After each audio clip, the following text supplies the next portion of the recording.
This is it. Magmekos-mekos. Ginamos, bahalag pobre, basta. Sosyal akong ginamos mi amigos. Mana ni siya, lami na siya tanawon, pananaw pa lang. Magpangidahat ug magpangiyod jud mo sa kalami. Kini siya white anchovies, garlic, butangan na tong ginger, parang naa siya'y patid sa kalami.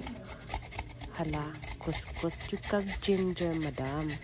Para mo lami ang atong mekos-mekos, diba? Sosyal na mekos-mekos ni. Mo na gitawag bahalag pobre basta lami magmekos-mekos.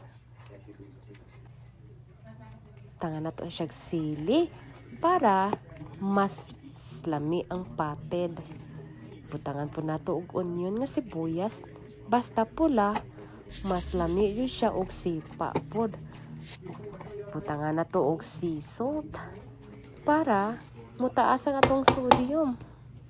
Diba kung low atong sodium, mingon po ang doktor, you need to increase your sodium, madam.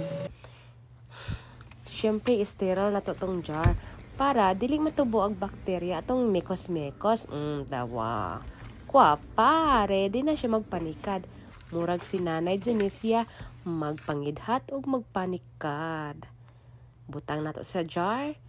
Og ugan na tong jar, pwede na.